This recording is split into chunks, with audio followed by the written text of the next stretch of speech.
अगर प्रेशर कम ज्यादा होता तो ज्यादा प्रेशर की तरफ से मूवमेंट बढ़ता ना।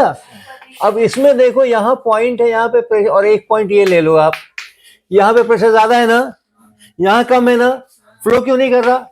वेट को बैलेंस करेगा, जो प्रेशर की वजह से फोर्स है वो वेट को भी बैलेंस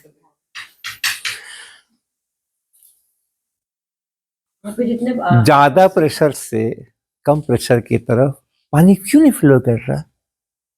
इक्विलिब्रियम में है। वही तो प्रश्न है कि क्यों है। प्रश्न वही है। अभी हमने नीचे वाला जो अभी 2 मिनट पहले जो हम कह रहे थे, यहाँ ज्यादा दोनों तरफ प्रेशर बराबर होना चाहिए, अगर बराबर नहीं होगा, एक तरफ ज्यादा होगा दूसरी तरफ कम होगा, तो पानी फ्लो कर जाएगा ज्यादा प्रेशर से कम प्रेशर की तरफ। वही बात अब हम क्यों नहीं कह रहे हैं? नीचे यहाँ पे पानी, यहाँ का प्रेशर कम है, यहाँ पे ज्यादा है, तो ज्यादा प्रेशर वाले से कम प्रेशर वाले की तरफ फ्लो करना चाहिए था। और अगर नहीं करता है तो उस समय हम क्यों कह रहे थे?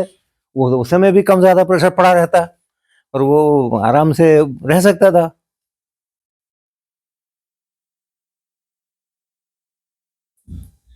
वेट का भी प्रेशर वो सब मिलकर ही तो नीचे का प्रेशर ज्यादा है।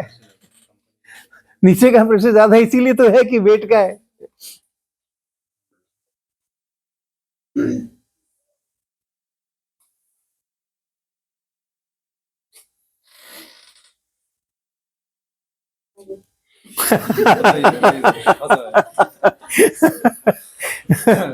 तो आप सिचुएशंस क्रिएट कीजिए जिसमें कि लोगों को थोड़ा सोचना पड़े।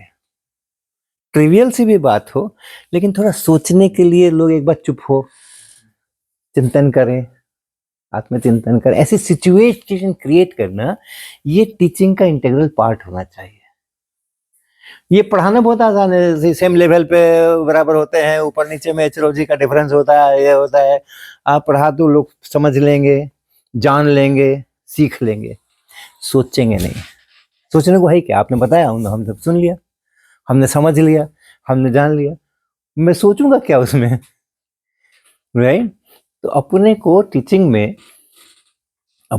टीचिंग में ये ध्यान रखना कि हमारा जो ऑब्जेक्टिव है टीचिंग का, वो सिर्फ वो नॉलेज का ट्रांसमिशन करने नहीं है। नॉलेज का ट्रांसमिशन करने के लिए तो हमारी जरूरत ही नहीं है।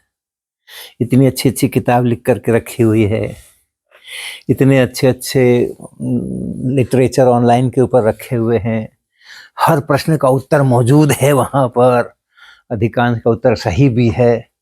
तो नॉलेज ट्रांसमिशन के लिए तो हमारी बहुत ज़रूरत है ही नहीं। हमारे बिना भी लोग मालूम कर सकते हैं कि हाँ एचरोजी प्रेशर डिफरेंस होता है। हमारे बिना भी लोग मालूम कर सकते हैं कि हॉरिजॉन्टल लेवल पे प्रेशर बराबर होता है। तो क्लासरूम में अगर हमने यहीं तक अपने को सीमित रखा, नियम बताए, इक्वेशंस बताए, कि वहीं तक सीमित रखा, तो हमारी कोई उपयोगिता ही नहीं बचने वाली है डिजिटल युग के अंदर में, है ना। ये सब जो लोग कंप्यूटर पढ़ करके गदर मचाए हुए हैं, सबसे बड़ा खतरा तो हमें उत्पन्न किए हुए हैं लोग।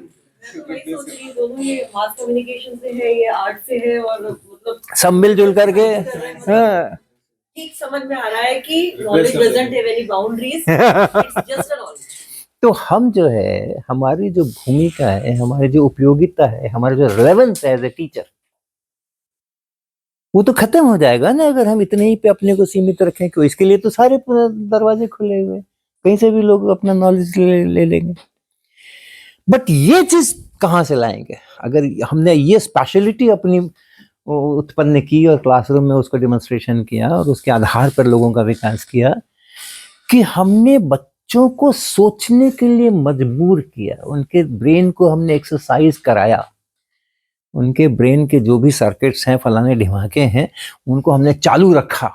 वो केमिस्ट्री वहाँ चल रही है, वो केमिस्ट्री 6-6 महीने बंद हो जाती है, कुछ सोचते ही नहीं है। ये वहां से नहीं होगा, वो डिजिटल इंफॉर्मेशन युग में वो वहां से नहीं होगा, वो यहीं से होगा। इस रोल में अपने को लाना अपने रेलेवेंस के लिए, अपने अस्तित्व के लिए बहुत जरूरी है। तो ऐसे ऐसे सवाल खड़े करो आप कि लोगों को कुछ सोचने की जरूरत पड़ जाए। अब सोचते रहना, मैं नहीं बताऊंगा कि क्या हो रहा है।